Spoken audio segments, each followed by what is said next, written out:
Hello and welcome to the May 1st edition of the Bubb Report.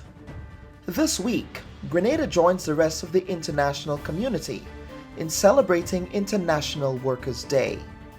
International Workers' Day 2022 is being observed against the backdrop of a panoply of issues affecting the local labor market, including the recent pensions ruling that has the potential to reshape the current economy of Grenada dramatically, worker productivity and employment conditions in the public and private sector, inflation and its impact on the Grenadian worker, the importance of a living wage, vaccine mandates and the Constitution, retirement, and so much more.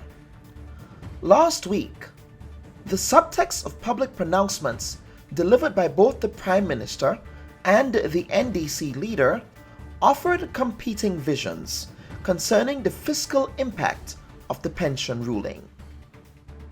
Preliminary indication, and these are just preliminary numbers, are that we will have to find at least $465 million. Sister brothers, take that in. $465 million.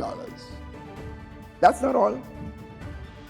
And then on average, we'd have to find $120 more million each year for at least the next 37 years. And that figure is without considering inflation. 37 years, Keith Mitchell will not be there. It is the spirit of reassurance that our senior and retiring citizens strive for and held on to. The assurance that their hard work in building Grenada over the last 48 years will not go in vain, nor will their standard of living drop as a result of not being paid a pension, or a pension that does not allow them to sustain or maintain their standard of living.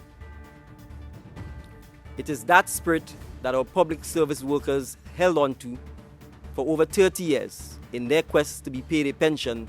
The dueling addresses came on the heels of a rally held by the ruling party in the northern parish of St. Patrick, in which Labour Minister Peter David also addressed some of the labour issues affecting the country. We have done all that is humanly possible to ensure justice for workers. I have worked as part of the NMP government as Minister of Labour to ensure a stable and prosperous industrial environment. This week on our program, we sit with a diverse panel of policy and labour experts to discuss the industrial relations climate in Grenada on International Workers' Day. Also on the report, we sit with the NDC caretaker candidate for the constituency of Carriacou and Petite Martinique and recently elected NDC chairman Tevin Andrews to assess his chances at unseating the handpicked successor to Elvin Nimrod, Kendra Mathurine Stuart.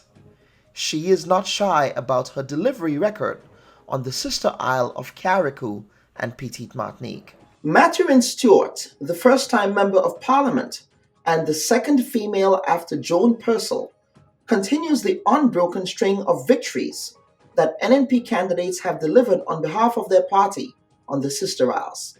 Even before Grenada became a politically independent sovereign state in 1974, the constituency of Carriacou and Petite Martinique traditionally voted for the Grenada National Party.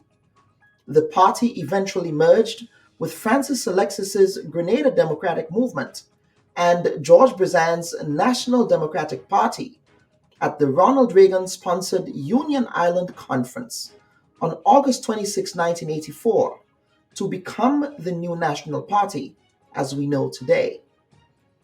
Herbert Augustus Blaise won elections as the GNP leader and candidate in 1957, 1961, 1962, 1967, and 1972 respectively, and as the NNP leader in the December 1984 elections. Blaise also has the history-making distinction of being the first elected premier of Grenada when the colony of Grenada became an associated state in 1967. Blaise repeated that distinction in a post-independence Grenada in 1984, when he became the first prime minister from the sister island and the second Grenadian prime minister to die while serving as the state's chief executive. The NDC, on the other hand, clinched the Carriacou and Petite Martinique seat in 1990 under the leadership of NDC's political leader Nicholas Brathwaite at the time, and in 1995 when Joan Purcell won the seat by a squeaker against Elvin Nimrod. The latter contested the seat as an independent candidate before switching his allegiance to the NNP and winning the seat in 4 consecutive elections. However, the NDC came close to winning the Carriacou and Petite Martinique constituency in the November 2003 elections, when its contender, George Prime, lost the seat by a mere 7 votes.